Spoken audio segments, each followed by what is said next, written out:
क्या था उद्देश्य आगे का?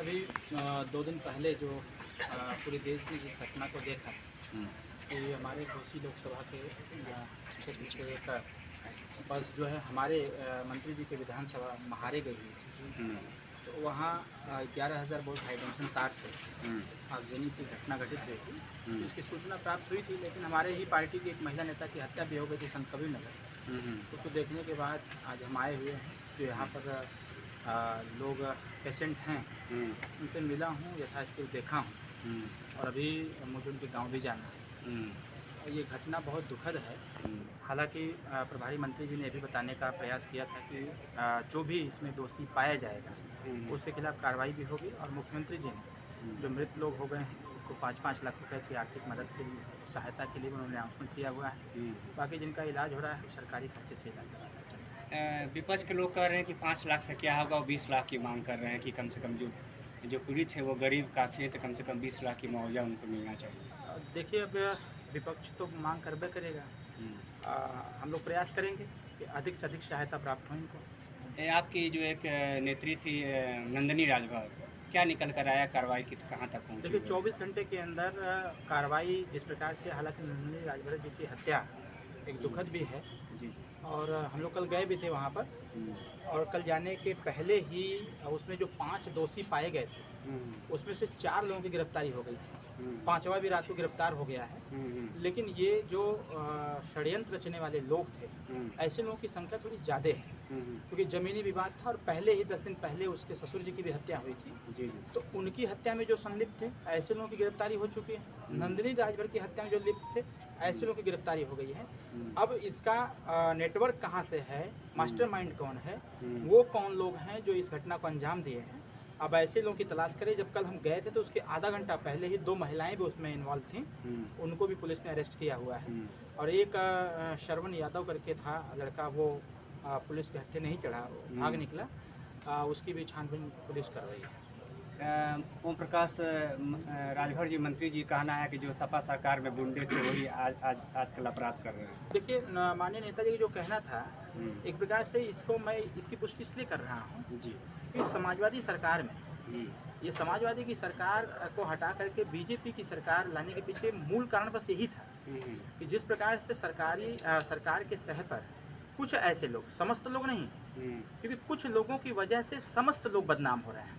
जी। कुछ लोग सरकार के सह पर या फिर सरकार के घमंड में आकर के उन लोगों ने इस प्रकार का काम करना चाहते हैं। और ऐसे लोगों की संख्या ज़्यादा नहीं है, ऐसे लोगों की संख्या कम है और ये कम लोग समस्त लोगों पर भारी है। इसलिए ऐसे जो शरारती तत्व के लोग हैं, जो कानून को ताक पे रख देते हैं, जो भारतीय संविधान को स्वीकार नहीं करते, नियम कानून को स्वीकार नहीं करते हैं, ऐसे लोग एक समझते हैं कि नियम कानून, धाराएं, चार्जेस, ये सारी चीज़ें चलती रहेंगी, जेल उनका ससुराल समझ में आता है उनको। तो योगी जी की सरकार है, ऐसे लोग धीरे धीरे निकल के सामने आ रहे हैं। नेताजी का जो तथ्य था, जैसे देवरिया का कांड था, बड़ा घटना था, उसमें भी संलिप्तता पाई गई।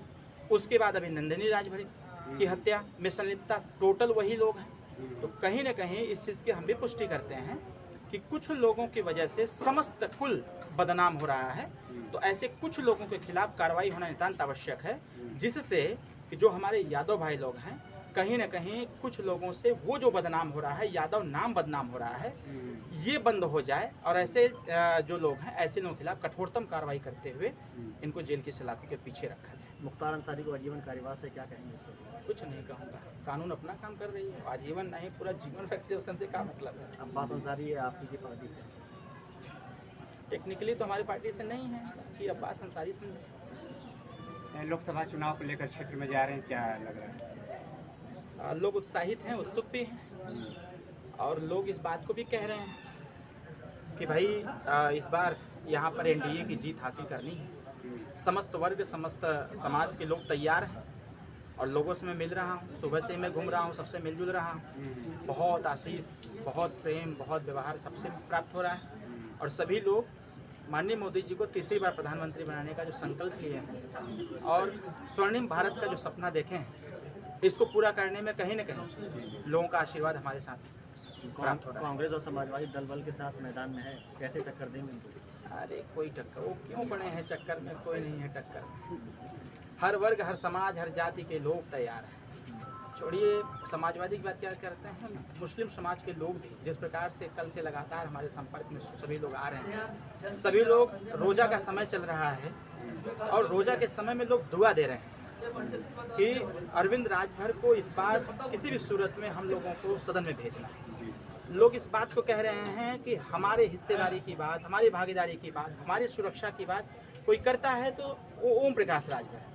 और संजोग देखिए कितना अच्छा है, जैसे काम बनता है तो बनता चला जाता है। संजोग कितना अच्छा है, पंचायती राज विभाग, अल्पसंख्यक कल्याण विभाग, उसके बाद हज विभाग और अब वक्फ बोर्ड सब प्राप्त हो गया है।